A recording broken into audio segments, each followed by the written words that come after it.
Hi hello അസ്സലാമു അലൈക്കും welcome back to my channel. ഇന്ന് ഞാൻ 2 പഴം കൊണ്ട് ഒരു അടിപൊളി സൂത്രമാണ് തയ്യാറാക്കിയെടുക്കുന്നത്. അപ്പോൾ നമുക്കിതിലേക്ക് ഒരു പാൻ എടുപ്പത്ത് വയ്ക്കാം. പാൻ ഒന്ന് ചൂടാകുമ്പോൾ നമുക്കിതിലേക്ക് 2 ടേബിൾ സ്പൂൺ നെയ്യ് ഒഴിച്ച് കൊടുക്കാം. അപ്പോൾ 2 ടേബിൾ സ്പൂൺ നെയ്യ് ഒഴിച്ച് കൊടുത്ത് ഇത് നന്നായിട്ടൊന്ന് മെൽറ്റ് ആവട്ടെ. അപ്പോൾ നെയ്യ് നന്നായിട്ട് മെൽറ്റ് ആയിട്ടുണ്ട്. ഇനി നമുക്ക് ഓരോ പഴവും ഒരു 4 പീസായിട്ട് ഞാൻ ഒന്ന് സ്ലൈസായിട്ട് കട്ട് ചെയ്തെടുത്തേ. അത് നമുക്കിതിലേക്ക് നിരത്തി കൊടുക്കാം. രണ്ടായിട്ടാണ് ഞാൻ ഇതൊന്ന് മൊരിച്ചെടുക്കുന്നത്. അപ്പോൾ ഞാൻ പഴം ഇതിലേക്ക് നിരത്തി കൊടുത്തു. ഇനി ലോ ഫ്ലെയിമിലിട്ട് നമുക്കിതൊന്ന് ഒരു ഗോൾഡൻ കളറാകുന്നത് വരെ ഒന്ന് 2 ഭാഗവും ഒന്ന് ഫ്രൈ ചെയ്തെടുക്കണം.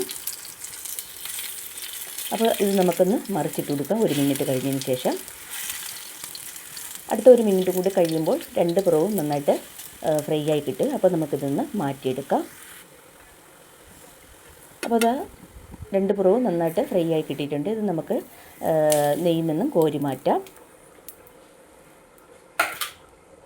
രണ്ടാമത്തത് നമുക്കിതുപോലെ തന്നെ നിരത്തി കൊടുത്തിട്ട് ഒന്ന് ഫ്രൈ ആക്കിയെടുക്കാം.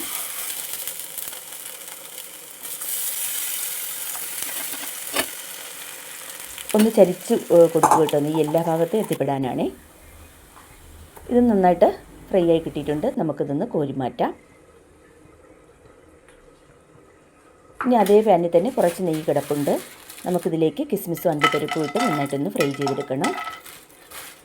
അപ്പോൾ ഒരു പിടി കിസ്മിസും ഒരു പിടി അണ്ടിപ്പരിപ്പുമാണ് ഞാനിതിലേക്ക് ഇട്ട് കൊടുക്കുന്നത്. എന്നിട്ട് നന്നായിട്ടൊന്ന് ഇളക്കി കൊടുക്കാം. അതൊന്ന് നന്നായിട്ട് ഫ്രൈ ആയി കിട്ടുമ്പോൾ പിന്നെ നമുക്കിതിലേക്ക് കുറച്ച് ഈന്തപ്പഴം ഇട്ട് കൊടുക്കാം. 7 ഈന്തപ്പഴം ചെറുതായിട്ട് അതിൻ്റെ കുരുവൊക്കെ കളഞ്ഞതിന് ശേഷം ഒന്ന് കട്ട് ചെയ്തെടുത്തതാണ്. എന്നിട്ട് എല്ലാം കൂടി നന്നായിട്ടൊന്ന് ചേർത്തിളക്കി കൊടുക്കാം.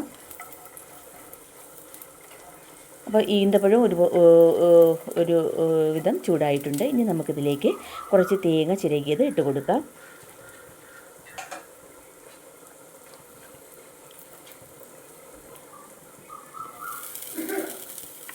അപ്പോൾ ഇതാ ഒരു 2 പിടി തേങ്ങ ഞാൻ ഇതിലേക്ക് ഇട്ട് കൊടുത്തിട്ടുണ്ട്. ഇനി നമുക്കിതെല്ലാം കൂടി ഒന്ന് നന്നായിട്ടൊന്ന് ഇളക്കി കൊടുക്കാം. തേങ്ങയുടെ ആ കളറൊക്കെ ഒന്ന് മാറി ചെറിയൊരു കളർ ചേഞ്ച് ആവണമേ. ഈ സമയം നമുക്കിതിലേക്ക് 1 ടീസ്പൂൺ ഏലക്ക പൊടിച്ചത് ഇട്ട് കൊടുക്കാം. നല്ലൊരു ഫ്ലേവറാണ്. എന്നിട്ട് എല്ലാം കൂടി ചേർത്തൊന്ന് ഇളക്കി കൊടുക്കാം. ഇനി നമുക്കിതിലേക്ക് ആവശ്യത്തിനുള്ള പഞ്ചസാര ഇട്ട് കൊടുക്കാം. ഞാനൊരു 1.5 ടേബിൾ സ്പൂൺ പഞ്ചസാര ഇതിലേക്ക് ഇട്ട് കൊടുക്കുന്നുണ്ട്. പഞ്ചസാരയുടെ അളവ് ഓരോരുത്തരുടെ ഇഷ്ടത്തിനനുസരിച്ച് കൂട്ടുകയും കുറയ്ക്കുകയൊക്കെ ചെയ്യാൻ കേട്ടോ. എന്നിട്ട് എല്ലാം കൂടി നന്നായിട്ടൊന്ന് ഇളക്കി കൊടുക്കാം. അപ്പോൾ ഇത് നമ്മുടെ കൂട്ടിവിടെ റെഡി ആയിട്ടുണ്ട്. ഇനി നമുക്ക് വേറൊരു പാത്രത്തിലേക്ക് മാറ്റി കൊടുക്കാം.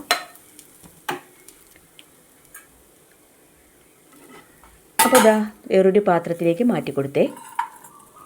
ഇനി നമുക്ക് വേറൊരു കുഴിവുള്ള പാത്രം എടുക്കാം. ഇതിലേക്ക് ഒരു 2 കോഴിമുട്ട പൊട്ടിച്ചൊഴിച്ച് കൊടുക്കാം. 2 3 ഒക്കെ ഒഴിച്ചു കൊടുക്കാം കേട്ടോ. ഞാനിവിടെ 2 കോഴിമുട്ടയാണ് ഒഴിച്ചു കൊടുക്കുന്നത്.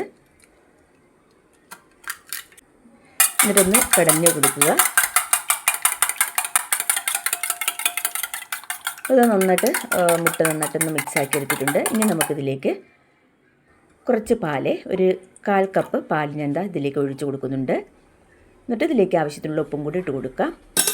എന്നിട്ട് എല്ലാം കൂടി നന്നായിട്ടൊന്ന് മിക്സാക്കി എടുക്കുക. അപ്പോൾ ഇതാ നമ്മുടെ മുട്ടയും പാലും നന്നായിട്ട് മിക്സാക്കി എടുത്തിട്ടുണ്ട്. ഇത് നമുക്കങ്ങോട്ട് മാറ്റി വയ്ക്കാം. ഇനി ഒരു 8 സ്ലൈസ് ബ്രെഡ് ഞാൻ എടുത്തിട്ടുണ്ട്. ഇനി നമുക്ക് പാൻ അടുപ്പത്ത് വയ്ക്കാം. പാനൊന്ന് ചൂടാകുമ്പോൾ ഇതിലേക്ക് 2 ടീസ്പൂൺ നെയ്യ് ഒഴിച്ച് കൊടുക്കാം.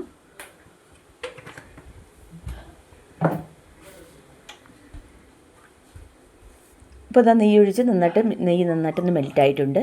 ഇനി നമുക്ക് നമ്മുടെ മുട്ടയുടെയും പാലിൻ്റെയും മിക്സിലേക്ക് ഓരോ ബ്രെഡും ഇട്ട് ഇതുപോലെ ഒന്ന് മുക്കിയെടുക്കാം.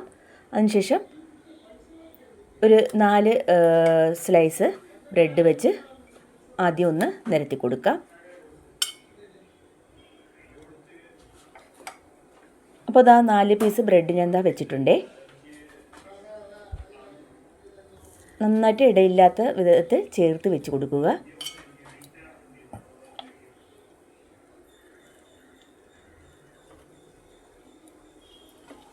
അപ്പോൾ 4 സ്ലൈസ് ബ്രെഡ് ഞാൻ ഇതിലേക്ക് നിരത്തി വെച്ച് കൊടുത്തിട്ടുണ്ട്. ഇനി നമുക്ക് നമ്മൾ തയ്യാറാക്കി വെച്ചിരിക്കുന്ന മിക്സ് തേങ്ങയുടെ മിക്സ് ഇതിലേക്ക് കുറച്ചിട്ട് കൊടുക്കാം. കുറച്ചിട്ട് കൊടുത്തതിന് ശേഷം നമ്മൾ ഫ്രൈ ചെയ്ത് വെച്ചിരിക്കുന്ന പഴം ഇതിലേക്ക് നിരത്തി വെച്ച് കൊടുക്കാം. അപ്പോൾ ഒരു 4 എണ്ണമാണ് ഞാൻ ആദ്യം ഒന്ന് നിരത്തി വെച്ച് കൊടുക്കുന്നത്.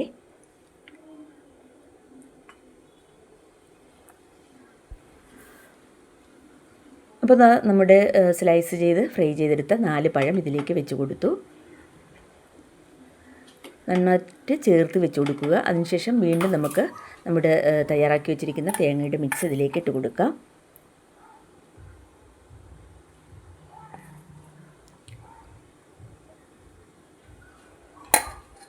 അപ്പോൾ അതിനെന്താ കുറച്ച് തേങ്ങയുടെ മിക്സ് ഇതിലേക്ക് ഇട്ട് കൊടുത്തിട്ടുണ്ട്. ഇനി നമുക്ക് വീണ്ടും പഴം നിരത്തി കൊടുക്കാം.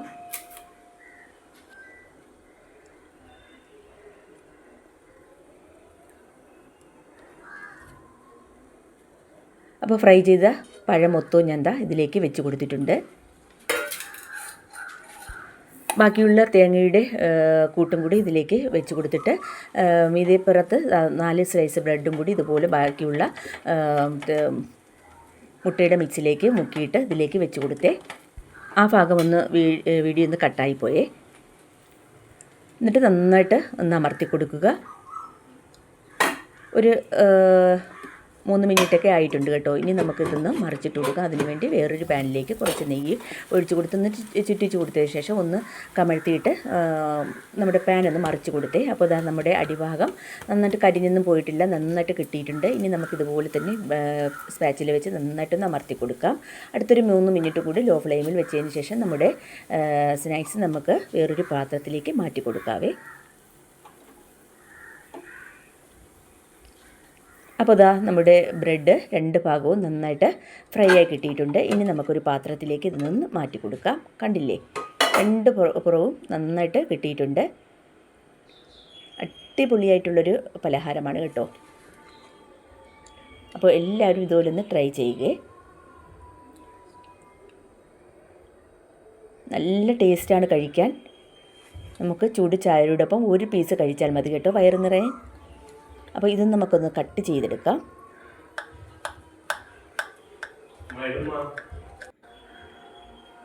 അപ്പോൾ ഇതെന്താ ഒരു പീസ് കട്ട് ചെയ്തെടുത്തു. ഇത് നമുക്കിനി കയ്യിലേക്ക് എടുക്കാം. അപ്പോൾ ഇതാ നമ്മുടെ ടേസ്റ്റി ആയിട്ടുള്ള ബ്രെഡിനകത്ത് പഴവും തുറുവും നിറച്ചത് ഇവിടെ റെഡി ആയിട്ടുണ്ട്. വളരെ ടേസ്റ്റിയാണ്. എല്ലാവരും ഇതുപോലെ ഒന്ന് ട്രൈ ചെയ്യുക. അപ്പോൾ ഇന്നത്തെ വീഡിയോ നിങ്ങൾക്ക് എല്ലാവർക്കും ഇഷ്ടമായെന്ന് വിചാരിക്കുന്നു. വീഡിയോ ഇഷ്ടമായ ഒന്ന് ലൈക്ക് ചെയ്യാനും ഷെയർ ചെയ്യാനും കമൻറ്റ് ചെയ്യാനും പിന്നെ ഹൈപ്പ് ചെയ്യാനും മറന്നു പോകരുതേ. അടുത്ത നല്ലൊരു വീഡിയോസുമായിട്ട് വീണ്ടും കാണാം. അതുവരേക്കും എല്ലാവർക്കും താങ്ക് യു.